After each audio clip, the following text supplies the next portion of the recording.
ಇಂದು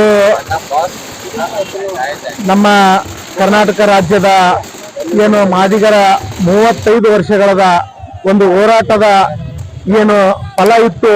ಇವತ್ತು ಏನು ಕರ್ನಾಟಕ ರಾಜ್ಯದ ಈ ಸಿದ್ದರಾಮಯ್ಯ ಸರ್ಕಾರದ ವತಿಯಿಂದ ನಮಗೆ ಒಂದು ಬಹು ಐತಿಹಾಸಿಕ ಒಂದು ತೀರ್ಪು ಸಿಕ್ಕಂತಾಗಿದೆ.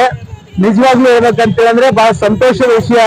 35 ವರ್ಷದ ಈ ಒಂದು ಹೋರಾಟದ ಫಲವಾಗಿ ಏನು ಇವತ್ತು ಸಚಿವ ಸಂಪುಟ ಸಭೆಯಲ್ಲಿ ಏನು ತೀರ್ಮಾನವನ್ನು ಕೈಗೊಂಡಿದ್ದಾರೆ, ಅದಕ್ಕೆ ಸನ್ಮಾನ್ಯ ಶ್ರೀ ಮುಖ್ಯಮಂತ್ರಿ ಆಗಿರ್ತಕ್ಕಂಥ ಸನ್ಮಾನ್ಯ ಶ್ರೀ ಸಿದ್ದರಾಮಯ್ಯ ಸಾಹೇಬರಿಗೂ, ಸಚಿವ ಸಂಪುಟದ ಸರ್ವ ಸದಸ್ಯರಿಗೂ ಹಾಗೂ ಪ್ರತ್ಯಕ್ಷ ಹಾಗೂ ಪರೋಕ್ಷವಾಗಿ ಸಹಕರಿಸಿರ್ತಕ್ಕಂಥ ಎಲ್ಲ ಜನಪ್ರತಿನಿಧಿಗಳಿಗೂ, ಹೋರಾಟಗಾರರಿಗೂ ಎಲ್ಲರಿಗೂ ಕೂಡ ಅಭಿನಂದನೆಗಳನ್ನ ಸಲ್ಲಿಸ್ತೇವೆ.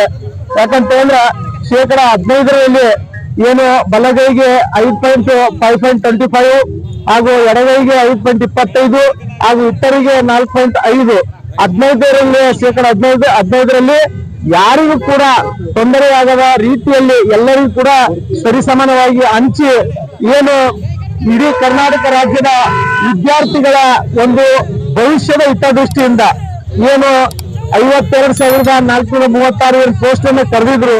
ಆ ಒಂದು ಎಲ್ಲಾ ವಿದ್ಯಾರ್ಥಿಗಳಿಗೆ ಯಾವುದೇ ಜಾತಿ ಜನಾಂಗದವರಲ್ಲಿ ಎಲ್ಲಾ ಜಾತಿ ಜನಾಂಗದವರಿಗೂ ಕೂಡ ಅನ್ಯಾಯ ಆಗಬಾರ್ದು ಅಂತಕ್ಕಂತ ಉದ್ದೇಶದಿಂದ 15%ರಲ್ಲಿಯೇ ಎಲ್ಲರನ್ನೂ ಕೂಡ ಸರಿಸಮಾನವಾಗಿ ಈ ಒಂದು ಪರ್ಸೆಂಟೇಜ್ ಅನ್ನ ಕೊಡುವ ಮುಖಾಂತರ ಈ ಒಳ ಮೀಸಲಾತಿ ಏನು 35 ವರ್ಷದ ಒಂದು ಹೋರಾಟ ಇತ್ತು, ಈ ಒಳ ಮೀಸಲಾತಿಗೆ ಒಂದು ಐತಿಹಾಸಿಕ ತೀರ್ಪನ್ನು ಕೊಟ್ಟು ಎಲ್ಲರಿಗೂ ಕೂಡ ಸರಿಸಮನಾಗಿ ಕಂಡಿರ್ತಕ್ಕಂಥ ಈ ತೀರ್ಪು, ಅದಕ್ಕೆ ನಾವೆಲ್ಲರೂ ಕೂಡ ಮಾದಿಗ ಸಮಾಜದವರು ನಾವು ಅಭಿನಂದನೆಗಳನ್ನ ಸಲ್ಲಿಸ್ತೀವಿ.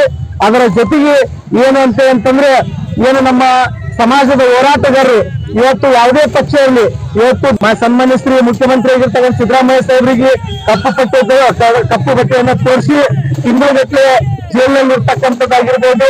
ಹಾಗೆ ಏನು ನಮ್ಮ ಬೆಳಗಾವಿಯಲ್ಲಿ ಏನು ಅಲ್ಲಿ ಒಂದು ದೊಡ್ಡ ಪ್ರಮಾಣದ ಒಂದು ಹೋರಾಟ ಇತ್ತು, ಒಂದು ಕಾರ್ಯಕ್ರಮ ಇತ್ತು.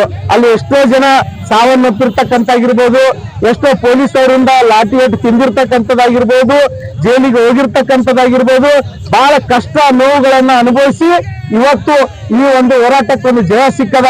ಯಾರ್ಯಾರು ರೋಡಿಗೆ ಬೀದಿಗಿಳಿದು ಹೋರಾಟ ಮಾಡ್ಯಾರ, ಯಾರ್ಯಾರು ಜೈಲಿಗೆ ಹೋಗಿ ಬಂದಾರ, ಅವರೆಲ್ಲರ ಪ್ರತಿಫಲದ ಅಂಗವಾಗಿ ಇವತ್ತು ನಮಗ ಈ ಒಂದು ಐತಿಹಾಸಿಕ ಒಂದು ಒಳ ಮೀಸಲಾತಿ ಸಿಕ್ಕದ.